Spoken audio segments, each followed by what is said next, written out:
नमस्ते, आप सभी का स्वागत है। आज हम चैप्टर पढ़ेंगे second, preambles to the constitution, Maharashtra board का सिविक्स का चैप्टर 2। अब प्रियम्बल्स मतलब क्या होता है? कॉन्स्टिट्यूशन मतलब हमने देख लिया, कॉन्स्टिट्यूशन मतलब होता है संविधान जो कि लिखित रूप में है। प्रियम्बल्स मतलब क्या होता है? प्रियम्बल्स मतलब होता है लाइक इंडेक्स। तो आपकी जो बुक है, आपकी जो हिस्ट्री की बुक होगी, सिविक्स की बुक होगी, उसमें आगे आगे पेज पे दिया हुआ है कि इस बुक के अंदर कौन कौन से चैप्टर हैं। चैप्टर के नाम भी दिए हुए होंगे और चैप्टर्स नंबर भी दिए होंगे, 10 हैं, 8 है, 7 है, 12 हैं। और जो चैप्टर की हेडिंग है उसके साथ साथ 2-3 लाइन का कुछ डिस्क्रिप्शन भी दिया हुआ होगा, जिससे हमें पता एक स्लाइटली पता चल जाता है कि इस चैप्टर के अंदर क्या होने वाला है या क्या है। या अगर दूसरा एग्जांपल लें तो आप मूवीज देखते होंगे, तो मूवीज पूरी मूवी होती है 2-2.5 घंटे की। तो उससे पहले जो उसके एडवर्टाइजमेंट आते हैं प्रमोशंस के लिए, वो होते हैं करीब 2-3 मिनट 4 मिनट के, जिससे हमें पता चलता है कि जो मूवी है वो कैसी हो सकती है। एक्शन मूवी हो सकती है, कॉमेडी मूवी हो सकती है, सस्पेंस मूवी हो सकती है, हॉरर मूवी हो सकती है, या फिर हमें एंटरटेन करेगी या नहीं करेगी। कई बार तो हम सिर्फ मूवी का एडवर्टाइजमेंट देखकर ही मूवी को नहीं देखते हैं, या देखने के लिए सोचते हैं कि हाँ ये बहुत अच्छा लग रहा है इसका advertisement, we should go and watch. तो उसी तरह प्रेम्बल्स हैं। अब आपको पता है, हमने पिछले चैप्टर में पढ़ा है, जो हमारा कॉन्स्टिट्यूशन है वो बहुत ही बड़ा है। उसमें 395 आर्टिकल्स हैं, उसके 22 पार्ट्स हैं और 8 स्केड्यूल्स हैं। अब इतना बड़ा जो कॉन्स्टिट्यूशन है उसको पढ़ना और समझना सबके बस की बात नहीं होती है। लेकिन चूंकि कई बार ऐसा होता है कि लॉ की पढ़ाई में या किसी चीज में हमको प्रेम्बल्स भी पढ़ने पड़ते हैं, तो कॉन्स्टिट्यूशन भी पढ़ना पड़ता है। तो जो प्रेम्बल्स हैं वो इसी काम के लिए हैं कि कॉन्स्टिट्यूशन के अंदर क्या है डिटेल्ड में, उसे हम शॉर्ट रूप में प्रेम्बल्स में देख सकते हैं। तो हम स्टार्ट करते हैं विद द चैप्टर। हमने प्रीवियस चैप्टर में क्या क्या देखा है कि constitution assembly made by constitute assembly made by constitution of India. जो कॉन्स्टिट्यूशन ऑफ इंडिया है, उस जो हमारा कॉन्स्टिट्यूशन है, जो हमारा संविधान है, वो कॉन्स्टिट्यूट असेंबली के द्वारा बनाया गया है। The constitution is an important document clarifying the rules of administration. उसमें सारे रूल क्लासिफाई किए गए हैं, क्लियर किए गए हैं कि हमारा जो एडमिनिस्ट्रेशन है, मैनेजमेंट है, वो किस तरीके से कार्य करेगा। Our representative have to carry out the administration as per the law laid down by the constitution। हमारे जो रिप्रेजेंटेटिव हैं, पॉलिटिशियंस हैं, जो चुन के, कोई मुख्यमंत्री है, कोई प्रधानमंत्री है, कोई शिक्षा मंत्री है, जो कोई रेल मंत्री है, तो ये सब किस तरीके से काम करेंगे उसमें सब कुछ कॉन्स्टिट्यूशन में लिखा हुआ है। ये हमने प्रीवियस चैप्टर में पढ़ लिया है।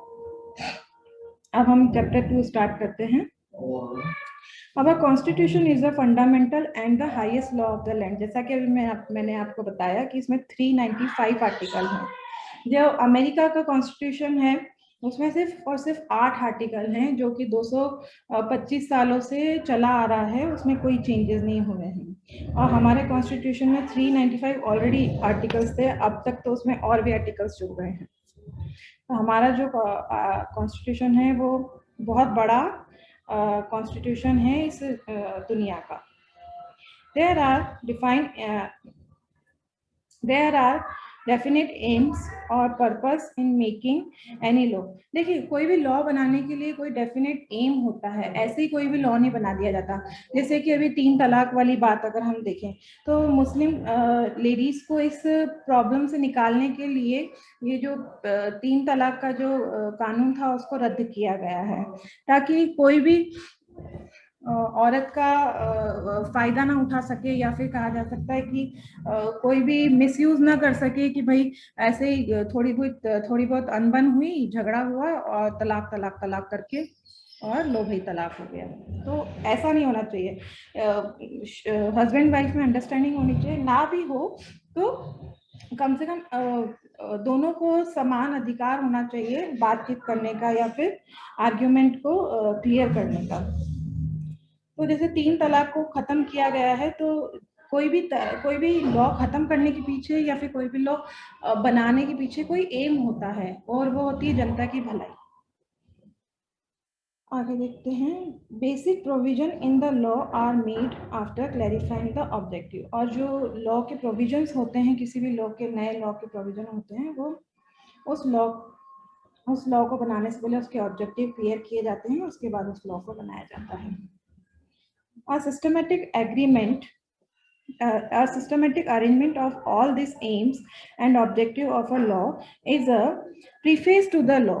अब जैसे कोई भी लॉ बनाया, उसको बनाने से पहले जो उसके प्रारूप तैयार किए गए हैं, उसकी रूपरेखा तैयार की गई है, वो उसका प्रीफेस होता है।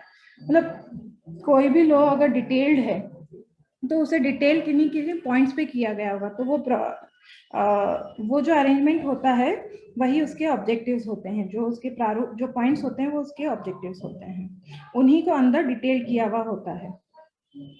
The preface to the Indian constitution is called preamble. अब देखिए, हमारा जो प्रारूप है, हमारा जो कॉन्स्टिट्यूशन है वो बहुत बड़ा है, उसको नहीं पढ़ सकते, इसके लिए उसका एक प्रारूप तैयार किया गया है छोटे रूप में, उसी को हमने प्रियम्बल्स कहा है। The preamble set out the objectives of our constitution. हमारे जो कॉन्स्टिट्यूशन है उसके जो ऑब्जेक्टिव है वो प्रियम्बल्स में बताए गए हैं।